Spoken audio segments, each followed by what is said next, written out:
Welcome everyone, and we're here to talk about Teal takeovers, which to me is such a dichotomous phrase. I was thinking about this as we were coming in. I was like, Teal is all about abundance, it's about opening, it's about sharing, and like the word takeover makes me think of like closing and scarcity.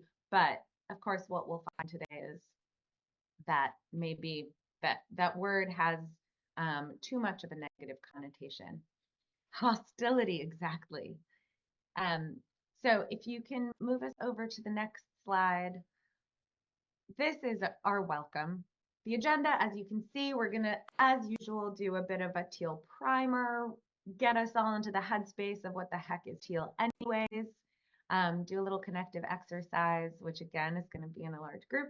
And then we're going to talk about that dichotomous term and what it means and how it's actually done. We have an amazing speaker for you today. Q&A, a few share outs, and then I'll leave feeling more inspired, hopefully. But that's the idea. Matt, will you please take us through these delightful Teal pillars of ours, of Fred? Absolutely. Hi, everybody. And I will confess, I'm the one that wrote the phrase Teal takeovers.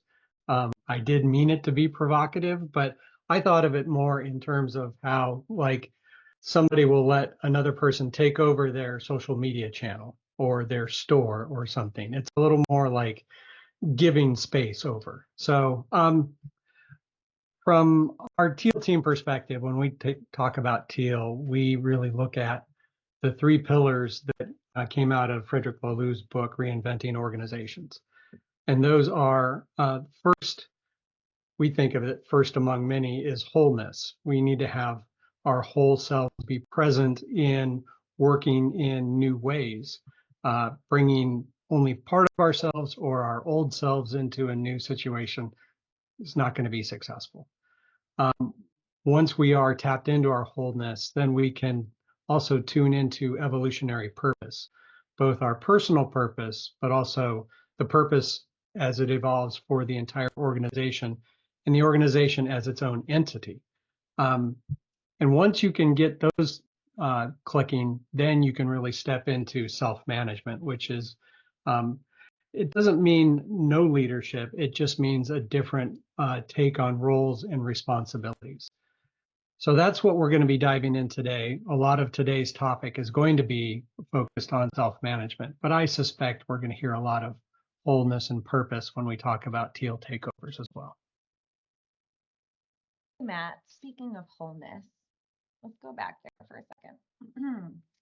I just realized that I did not introduce myself. I also didn't ask Matt to introduce himself. That is a little bit of an oversight. So Matt, why don't you go and then I can follow. My name is Matt Spohr. I'm a member of the Teal team. During the day, I'm a marketing consultant, mostly for nonprofits, many of whom focus on wholeness in some aspect. And by night, I'm an audiobook narrator and a writer. Julia. That is a whole ass person right there. So much love for you, Matt. And hi, everyone. I'm your host for today. My name is Julia Markish. My pronouns are she, her. I am in the Bay Area. I'm in San Francisco. And I have a solo practice called Embrace the Human. I do love giving hugs, but it's also very much in keeping with that wholeness pillar, which is my favorite pillar of the three. I don't know if everyone has a favorite, but I certainly do.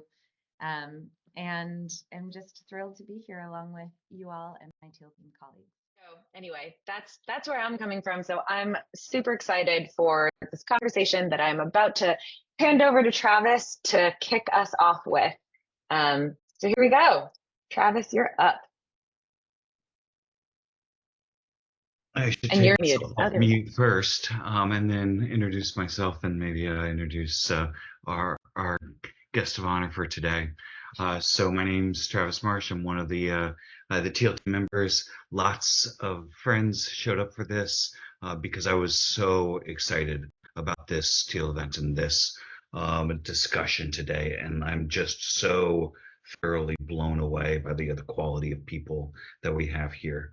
And so what I do when I'm not hosting these events or working with the wonderful people on the Teal team is at Human First Works. We do organizational coaching and transformation for organizations that are trying to move a little bit more teal. Sometimes they know it, sometimes they don't. It always ends with good people results and business results. So by way of introducing Joseph, I wanted to kind of lay out the frame that I think would be useful for this discussion. And when Joseph and I were first talking, he described himself as an activist that occasionally wears a business person's clothes. And I love that. And from the wearing a business person's clothes point of view, there's a distinct opportunity that's right now. There's a lot of businesses that are going unsold. The small businesses that are anchor businesses in their communities that are employing lots of people, and lots of people are trying to come after this problem. Private equity has been doing this on small and large scale for a long time. The work I do at Stanford in the MBA program, I hear a growing number of MBA students talking about creating their own search fund to take back either in whatever community they feel most impactful. People are writing books about how to buy and transform companies. Most of these people are taking a very individualistic view on how to do this. How can I do this and make money? There's a very few companies that are trying to do this for the greater good of people, and even less that are looking at it through a systemic lens. So a couple that I would call out that are interesting. Chrysos is a private equity company in the Europe. That's the kind of business marriage between corporate rebels and the NER group. They bought a business in Spain. It's going gangbusters. There's ESOPs. You heard Mark from Infinity Point, and he's even on the slides here, talk about how employee ownership and an ownership culture can do a really good thing. There's a lot of good stuff. There's value that gets created there, so much so that a lot of the ESOPs are buying companies, and the number of employees covered by that are growing at like 30% a year because there's so much value. But very few people, again, are looking at the systemic way that this impacts, giving everybody a voice and impacting the income gap and all sorts and the economic implications that come from that, the way that Infinity Point and Apis and Heritage are. And all these things, and I heard several people say they were kind of inspired by this. I think Ed was talking like maybe he wants to do this. There's been people that have been inspired by these people doing this work, and I know of at least 5 different groups that are searching for companies that have been inspired by what's going on with these. And to me, the group that's furthest along on creating systemic change because of the number of companies they've bought and the breadth of their mission is Obran. And we'll hear from Joseph, but just they've acquired 6 companies. They have 450 people, and for the people that are on this list, and I was talking to Apis and Heritage at the ESOP conference last week, and they say Joseph's the person that they get inspiration from. He's the person that inspires him. So he's been asked to speak at a lot of places that are much bigger crowds than this.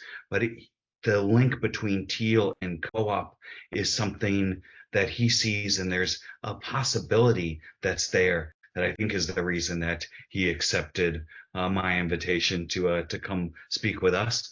And so, without further ado, the talk I've been most excited to have this entire time that I've been working in Teal, and Joseph's going to share a little bit about his story. Then we're going to have some question and answer here, at least to the top of the hour, and maybe a few minutes longer if I just can go late since we're running a little bit behind.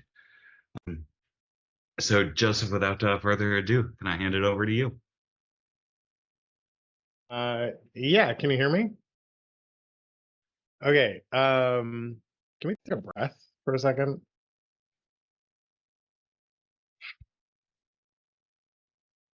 Okay. Wow. Lots of people already know a lot, so this is going to be fun, and I'm going to go deeper maybe than I intended initially, just because lots of folks on this call already know a lot of the background stuff, which kind of helps a lot. So actually, that little bit of time might save us time, so I appreciate it. I'm going to share a deck as a crutch, and also just the Teal takeover. I didn't know that was the framing. It's very like Hegelian dialectic, right? Like it's very like anyway, but I appreciate it. And yeah, okay. So can you see my screen if I do this? Yes. Okay. Well, the problem is I don't see my screen. Okay, there we go. Okay, so maybe to start, I think Obran is a response. So I'll just start there. And if you're anything like me, there's just this thing that happens when you notice things that are broken, and it sits in your body somewhere where there's like a disquiet to it. We started in 2016 after if you remember what happened in 2016, I just won't go there, but basically after a lot of things were brewing, and this reckoning of just a real just what the hell is happening moment. I'm in the US. I'm a dad. I use he him pronouns. I'm in Oakland in the Bay Area in Adams Point. We should do I guess a Teal barbecue or something here because there's a lot of people here. And ultimately, I was in Baltimore actually at the time. So if you've ever been to Baltimore, it is a different city than Oakland, but it bears some of the similar roots. The way that I came to cooperatives, to I'll say solidarity economy, next economy, sort of thinking a bit about the structures of inequity that we find ourselves in today, was very honestly. It was because my neighbors were in the throes of it. Because I walked outside and saw people literally getting beaten up by it, and it hurt. And this sort of realization that something's broken led me, and not just me, led a lot of people to reckon with a different set of economic fundamentals and think about how those economic fundamentals can work across governance and management and all the other places in the world, the business world that we inhabit. So I just want to frame that I don't know more than you all, most likely, in a lot of ways. I think the thing that I might have that I can share here is a wealth of just practical getting beaten up by something, and hopefully that will be enough to sort of add some value to what you do. So maybe to start and a little bit of our mission. In 2015, I was part of a group that was working with folks coming out of prison and jail, and thinking a lot about how to meet folks' needs, basic stuff, jobs, housing, food, healthcare, that sort of thing. And we really had this problem of an industrial nonprofit ecosystem in Baltimore, propping up a lot of things and helping in a lot of ways, but also creating incredible systemic barriers for people to just be in the world. And our mission really comes out of that lived experience. It comes out of the ability that we know that business, that going to work is a huge part of somebody's life, and that oftentimes you are actually in service of it instead of it in service of you. And so our mission is to put the engines of business to work for people. And we think that through that lens, we can help the planet. And through that lens, we can actually sort of heal together. We're a wealth building thing, but not in a way of we want to create small millionaires. I don't care about that. Ultimately, I care a lot about the fabric of our ecosystem. I care a lot about the ecology of our people, and that they have money is is sort of a piece of that pie, but it's not the only thing that we care about. Our vision and why we exist is to be big. There is a scale orientation of this, but not for scale in and of itself. Because we think that there is the ease in the market, i.e. we exist in a system, and you could be a flotilla of dinghies, right? Or you could be a big cruiser, right? Or you could be the biggest boat in the ocean, right? It's about what weather you want to go through. It's about where you're actually going. And for us, the idea of size and scale is just one proxy for safety and security. And so while we think about being the world's sort of largest worker-owned cooperative conglomerate, maybe some names come to mind, like Mondragon, if you've ever heard of that in Spain. It's a network or an association, a federation of worker co-ops. Or if you've ever heard of Huawei in China, it's not a cooperative in the truest sense, but it's employee owned and governed through different councils.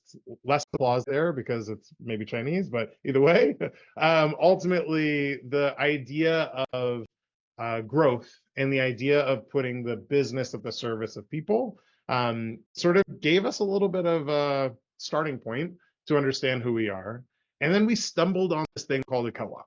So I just want to be clear that like we didn't start with some ivory tower experiment of, we're going to create this taxonomy and we're going to do it was just the natural fit for a bunch of Black folks in Baltimore to be like, we don't got two nickels to rub together. And what we do have is labor to share. And so how do we actually go into business? We go in the hole for our own labor for a couple of weeks on a net 30 contract, and boom, we've got a business.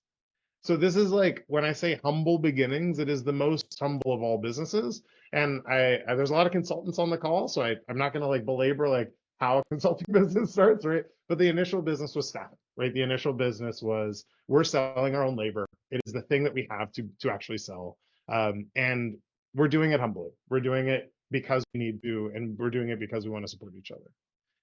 From there, we actually grew out of a sort of need. Lots of folks in Baltimore coming out of prison and jail. Recidivism, which is the amount of people that go back to jail in Baltimore, is about half in the first year.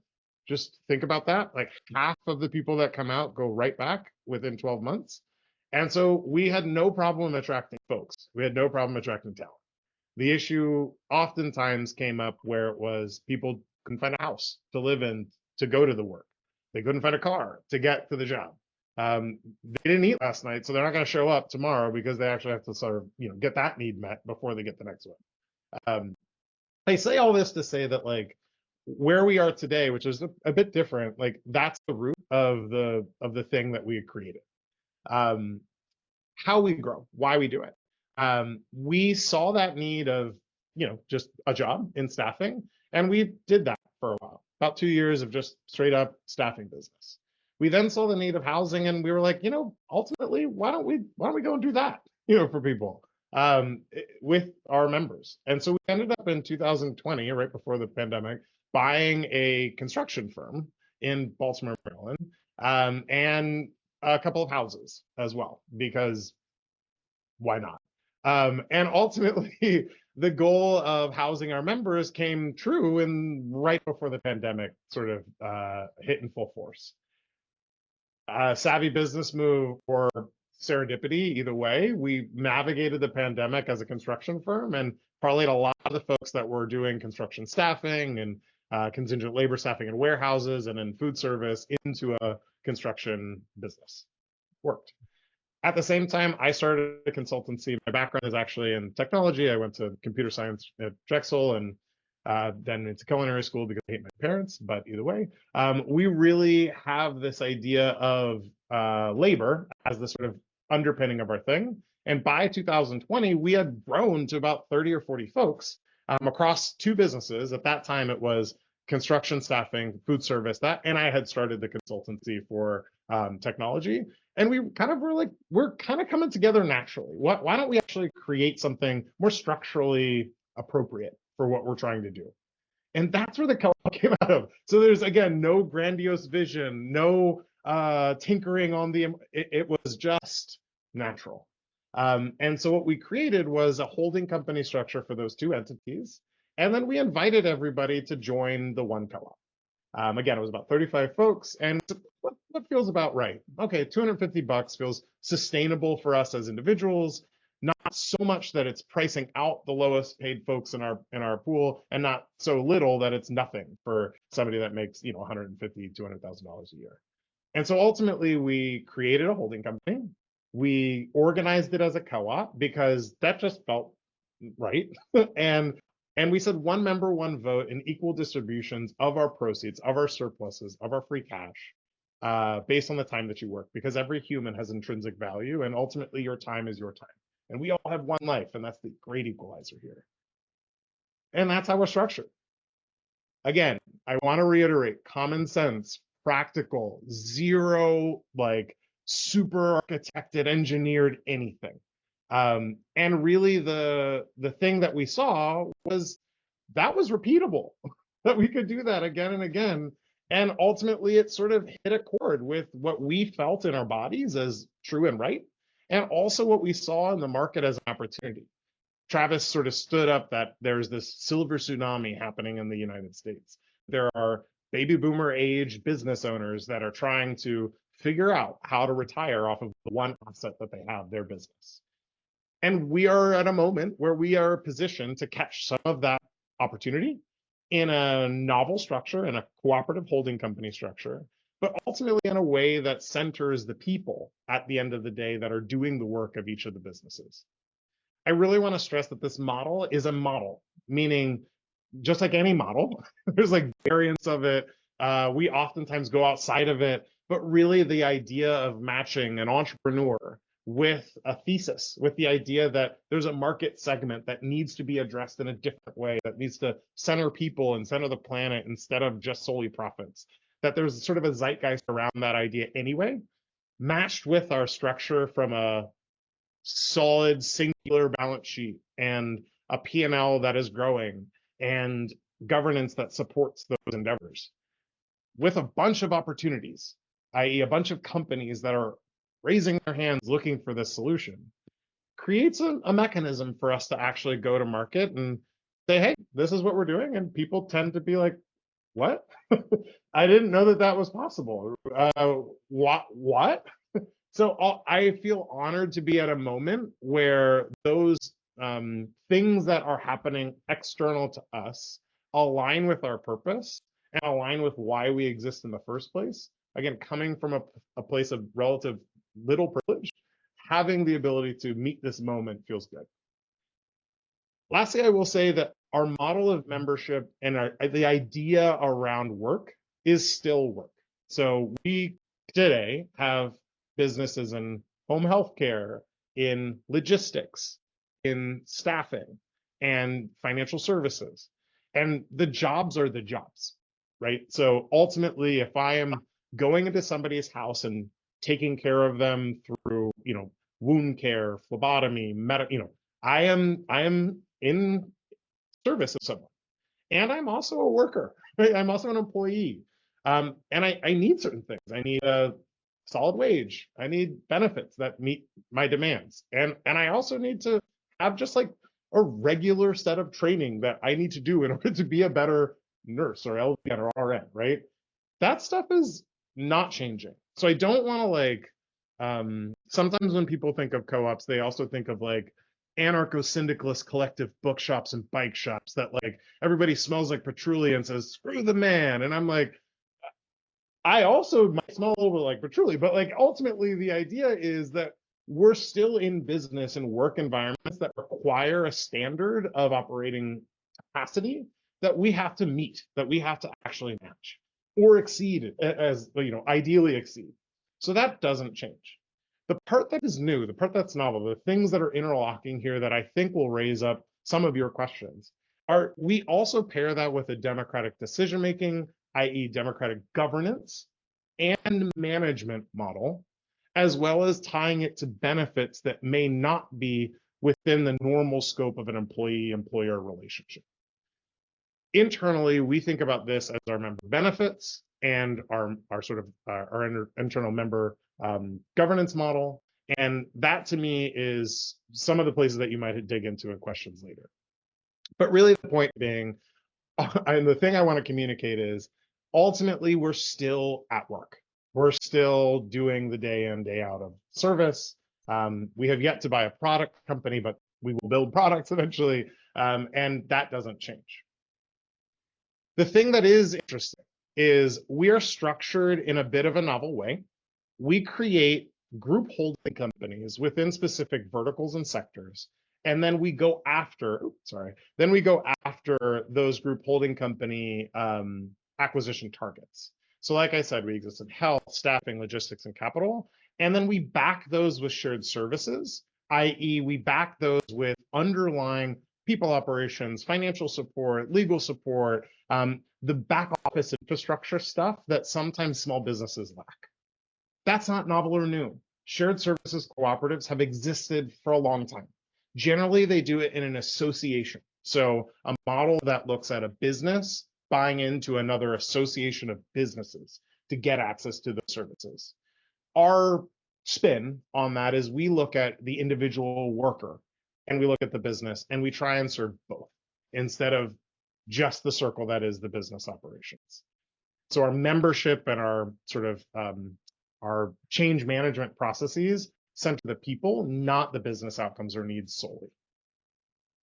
Ultimately, the governance model, which I think you probably are interested in, is a bit novel as well. So what I mean by that is the things that work in corporate governance in the United States anyway, is that we are able to grow the crap out of a small little chicken like nobody's business.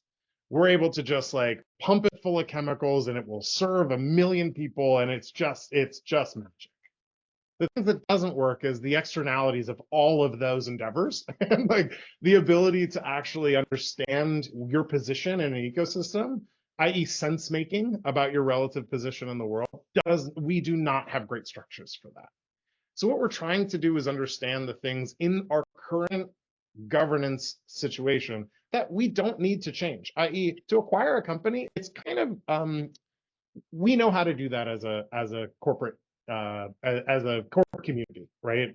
A leverage buyout and the sort of things that we need to diligence around financial acumen. We know some of the core rote things. Things that we don't know is how to actually uphold the rights and the sort of value of worker ownership that we're trying to espouse in a distributed corporate environment, i.e. where we have one P&L, one balance sheet. How do we reason about trade-offs? How do we reason about a P&L exercise in one business that has tacit real impacts in the P&L of a different business unit? We look at a corporate conglomerate structure as legal boundaries between each group, not solely one divisional P&L. So if we ever went to Wall Street to exit one of our companies in a minority IPO, as an example, we would list as one of our holdcos, as Obran Health, as an example. Or as, you know, Obran Logistics as an example. We wouldn't list as Obran.CoOp because for lots of reasons, but primarily because like we are a distributed conglomerate a la Tata, not a holdco a la, I don't know, another example in the United States, right? Like UHG as an example, right? Ultimately, for us, the idea here is that we have corporate boundaries for a reason because it's devolving power and governance down to the level where it's most impactful, i.e. down to the level of the individual business. Getting in the sauce, but again, I'm trying to go a little bit deeper today because I think that you have some fundamental idea of what we're trying to do, and I'm trying to make sure that I'm lifting up some of the nuance here. This doesn't always work. So power is a hard thing to navigate. And we are not a consensus-driven organization. We think about devolving power around situationally appropriate ways. So as an example, we'll never divest from a company. We'll never sell a company without first giving the first right of refusal to those workers to buy it back. We'll never devolve from a majority of our assets ever without consent from the entire membership body and the membership of 10 years prior that we can contact, i.e. a poison pill for divestiture, B2Dubs. So ultimately, the idea here is like where there are real hairy big problems that arise in business because it's business, we want to try and isolate those problems in the way, or exfoliate those problems in places where people have like the most lived experience, the most germane knowledge to it, and not try and govern across as much as possible. And in some cases, we've got to. In some cases, there's just like sort of, a need to do that. Our team is a bit of a bunch of weirdos. So I'm, Travis told me to keep the slide in there. But basically, everybody here you probably never know. Like, we come from like healthcare. We come from cannabis VC. We come from, legal background. There's a lot of different sets of our backgrounds here. But the primary makeup of this, we're all really big weirdos. And ultimately and this is our central team, right? Each of us think about the world through a lens of maybe like a different paradigm. Some of us are like conscious capitalists. Some of us are devout anti-capitalists. Some of us think about like solidarity economy movements as being about like, native and indigenous wisdom. Some of us think about embodiment. Like the whole point here is that we bring a lot of difference, and that's actually a feature, not a bug. Ultimately, the other piece that I want to leave you with is like, we are a different animal when it comes to co-ops as well. The reason that you might think about a co-op in a certain way, specifically a worker co-op in the United States, is that they're generally small is beautiful experiments in local economies. The average sort of size is 6 folks. The average annual turnover is 300K. It is a small is beautiful flotilla effect, right? And then comes our honking weird boat in the middle of it that is 500 people and growing and like 43 million revenue. And just starting like this from 2020 to now has been like mainly in the past 2 years, we've actually acquired the bulk of our businesses. So we're just really getting started. Ultimately, we're kind of like a worker on Berkshire Hathaway, like See's Candy, Energizer Bunnies, one set of things, without this kind of weirdo at the top of it. You've got this weirdo at the top of it. No, I'm joking. But really, the goal here is I really want to say that we are a place that challenges structures of inequity. The underlying philosophy is to question why and does it actually have to work that way? Within each of our business units and within the relationships that we hold with one another. I'd love to talk about Teal. I'd love to talk about sort of how we're thinking about implementing that internally. I'm going to stop sharing my screen. And one of the things I love to do in these things is if there's a question that comes up and there's an answer that we have somewhere written, I'm just going to share internal docs with y'all. So like, know that is coming. Okay. So I'm going to try and merge a couple of these questions together because they're quite interesting, and you were talking to some of them already. When you're saying you all are explicitly not consensus on many business decisions, but you do have some poison pills where everybody would have to consent to the like the sale or divestiture of Obran. I think I'm getting that correct. But could you elaborate a little bit more on how the decision-making structures work? What do you mean by consent? If you all have any formal definitions for that, or just how big decisions get made, maybe like buying a company. Here's a matrix. So ultimately, there are some things that are evolving in an evolutionary way to get Joseph, are you showing us the matrix, or are you? Put it in the chat. Oh, okay, sweet. Thanks, man. Yeah. So ultimately, the idea here is that we are discerning as time goes on how to make decisions, meaning that a decision that we've made in the past doesn't necessarily mean that it's now set in stone and we have to revert back to it. But it's helpful context to bring forward into the history, or bring forward history and context. One thing that I think about when it comes to like worship of the written word and sort of white supremacist culture ultimately is that like if you write it, then it's forever. So it's like, no, if you write it, it means that it's a guidepost for people in the future to like say, hey, don't hit your head on that log when you go past this, past this rock, right? Like that's really what the purpose is. And so for us, that's sort of how we try and document things, right? So like this matrix as an example is how we have documented in the past decisions that felt good when we made them about certain things. That doesn't mean that this is forever the thing, but we revisit this often. Like, this is how we did it before. How does it feel now? As an example, to buy a company, the board actually uses what's called the Carver model. If you've ever heard of the Carver model of governance, I don't know if I can put that in the chat, but basically that is the thought around building goals and bounds between governance and management, or the activities of a business versus its central purpose and what it won't do. So the board's role is to create sort of like a ledger of policies that it's meant to help guide and steward the business around what its goal is and what it's not supposed to do, not how to get there, not be directive of how to get there. And there's a lot of authority given to the management, i.e. given to the staff on the how, as long as it's within the bounds of the thing and towards the goal of the overall endeavor, which is how our board operates. We are very weary to set policy that is directive of people's labor.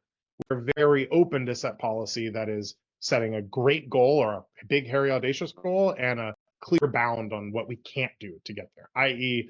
we probably will never buy a prison. Not saying that we didn't investigate it. I've literally done diligence on a private prison, but ultimately it's not within the wheelhouse. The board has said, no, let's actually not do that, as an example of what that looks like. Stellar. I think that was fascinating to think about those bounds and checks and balances. That seems like something that's working well in these processes and guideposts.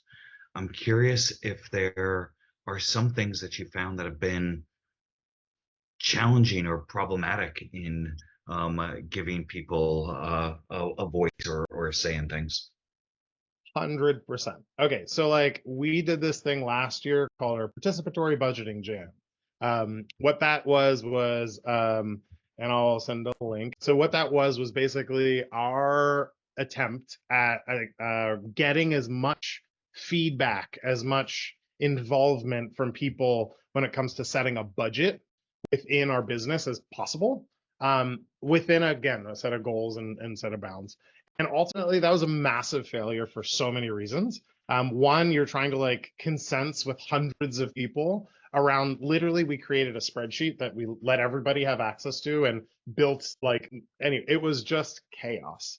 And it was beautiful. Don't get me wrong, it was beautiful. And it was a cultural moment of like, okay, that's really hard and cool. But it definitely did not accomplish the thing that we wanted it to accomplish, which was, hey, we want people to like feel like they know the levers in their business to pull to do whatever it is that they're trying to do. It did not accomplish that goal, right? It did accomplish a goal of like, we had lots of meetings with folks and we got to know each other a lot better than we ever thought we'd have to. But it was definitely, so like there were some successes, but it was not a slam dunk. And that has huge material impacts, right? So like one of the sort of participatory budgeting jam goals was like, we listed obviously 5, and that came bubbling up from everybody, which was a cool experiment, but it was definitely like a green moment in your Lalu pedagogy, right? Which is cool, which is, I'm down for it. But it definitely was a hard lesson learned from a time and energy capacity drain standpoint. So we're going to do it differently next time. So like, that is the learning, is that we're going to do it differently. And our approach to it might also change when it comes to how we think about it as a central team. And so when I say teams, we look at our organization as sort of rhizomatic engagement. So when I say rhizomes, like a ginger root, right? So like while CCH might be like 45, 50 people and Apollo might be, 150 in the United States, the central team sort of is meant to mesh everybody together and sort of be in the in-between spaces of everybody, and kind of be the glue, right? So that's the central team sort of purpose and role. And so that's when we are organizing a collective event like a participatory budgeting jam, we're sort of stewarding the connection points between the rhizomes. Like that's our purpose as a central team. So anyway, we will do it differently. like, but yeah, that's an example of something that absolutely did not work. But that was a cool experiment. I love this, and this dovetails wonderfully with Sheila's question on what sort of training have you found needs to happen, especially for new companies that that get acquired. Do you start with governance? Do you start with financials, or is there a pattern that you found? Yeah. So, I mean, yeah, so as an example, we have this we built this internal training thing that sometimes works and sometimes fails. There's there is a responsiveness to an acquisition that has to be done during diligence and integration. So the way that a deal works is you have a couple of touch points, right? Indication of interest, a letter of intent, purchase and sale document, and then you integrate, right? So we don't actually get a chance in most of our acquisitions to talk to anybody outside of maybe 2 or 3 central team people within a business before we acquire it. And that's typical in most acquisitions.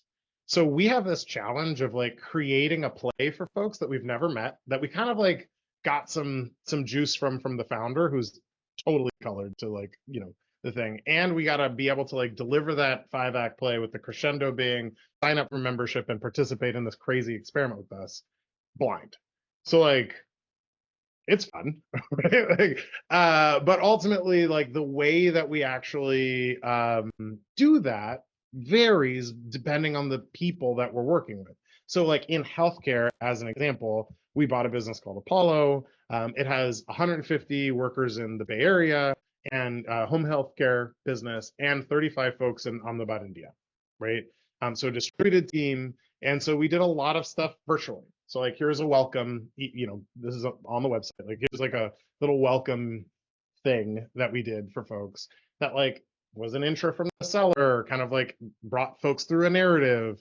And then we followed that up with a couple of different touch points around, here's what it means: a day of sale, 10 days after, 60 days after, 90 days after. These are regular touch points of talking to people. And then we also had stewards, so people that were within the business itself, that were culture bearers of that business, that we sort of brought in a little bit earlier. So the seller made them sign an NDA. The seller was a little much, but made them sign an NDA and was okay, we're going to do this sale, and you're going to be one of the culture bearers for this. So here's your role within that. You've got to, they were the people that answered the questions about what the hell does this mean? Who are these people? And ultimately we say, my mom says, speak with your feet, right? So ultimately we were you don't actually have to do anything. We are not a convert or die co-op, right? So nor are we an ESOP that just gets rolled out and everybody's I guess we're an ESOP. How cool. All right. Ultimately, we are an invitation to do something different. And membership is a financial commitment, but it's also a time commitment. You actually have to do stuff, with us and stay in participation. And so that's a crescendo on that 5-act play, right? Is that moment where you actually do stuff. Then the denouement is your continued investment and your continued sort of participation in our thing. So yeah, so it depends on that situation, and we're very situational dependent, but there's generally some regular touch points. Day of sale, 10 days, 30, 60, 90 is really key in that first little inculcation of the thing. And then regular touch points quarterly, right? Where there are invitations to join member meetings, where the people actually can meet each other. And it's not just about you and your manager. It's about, hey, now I'm with 500 other people in this crazy thing. Let me talk to them. Who are they? Yeah. I'm going to try and merge a question from Edwin and Mark here, and then we'll go over to Carol. I just had a hand raised patiently. Edwin was asking and commenting on ESOPs have the tax advantage of not paying corporate taxes. Are there benefits and business advantages that you've seen in the co-ops, and has there been any challenges, or how have you raised finances for the acquisitions? Because there's a lot of people that won't, a lot of banks that won't fund co-ops in the same way. And so those are similar financial questions, maybe. Yeah, I'll take the first. And somebody said, like, I think it was the New Zealander in our midst, is like, why would I do all of the crazy co-op-y things legally? In the US context, there is a thing called 1042, which is a deferment of corporate capital gains for sellers that sell their businesses to ESOPs or worker co-ops in the United States. Not many worker co-ops take advantage of that, but we do. So we can negotiate a seller of a $20 million business, $19.5 million business down to 15 because they won't pay capital gains on the sale, which is material. Let's just say that, right? And then the second piece is we can use and roll that equity-like chip in our deal negotiation to our favor, but then also we can delever quickly if we do things creatively within the business. What I mean by that is we use a lot of debt. Debt is a beautiful instrument. It is, it's the counterpart to equity. Our sort of dialectic here, everybody is in love with equity in the United States. I know. But for us, we think about the negative being a pretty positive, and we structure our debt instruments to be very favorable. Meaning, we look at a senior note, a seller instrument, and then we got a middle, right? The seller instrument generally is some preferred equity share, something like a preferred equity instrument. And then we come in with the middle amount of capital from our fund. And so our fund, debt in, debt out. And ultimately, we're raising cash from high net worth individuals, from family office foundations, from institutions like University of Maryland Medical System, as an example. And they care a lot about two things. One is social determinants of health. So if you ever heard the term social determinants of health, it's white hospital administrator speak for racism and structure, institutional capitalism. Just saying.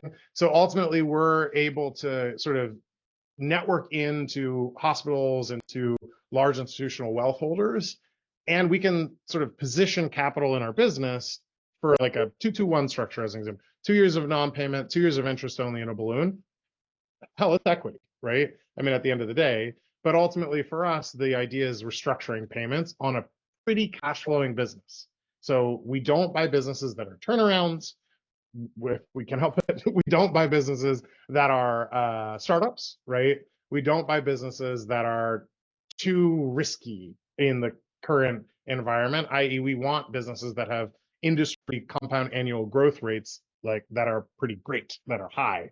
So we can just ride the wave with everybody else, right? We're not trying yet to sort of fully reinvent capitalism. We're just trying to survive for a second.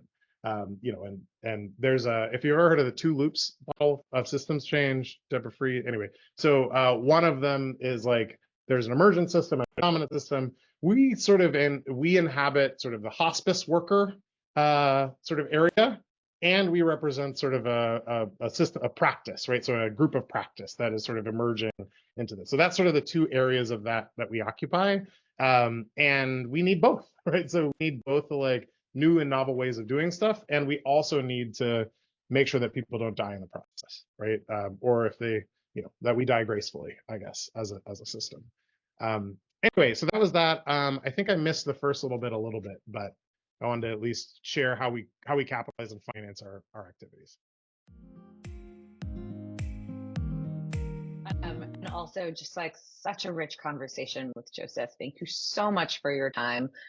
It sounds like you have a couple of balls in the air, just a guess. So you making time for us today just feels that much more special and really, really appreciated. In the 3 minutes that remain while you open your feedback form, I'd love for everyone to maybe put into the chat something that you're taking away, either about what you want to do next, what you think about cooperatives, what you, how you're feeling, like anything that is going to be resonating with you once we close out the Zoom. So let's just take a moment to reflect. And Joseph, if you want to join us for that, you're absolutely welcome to.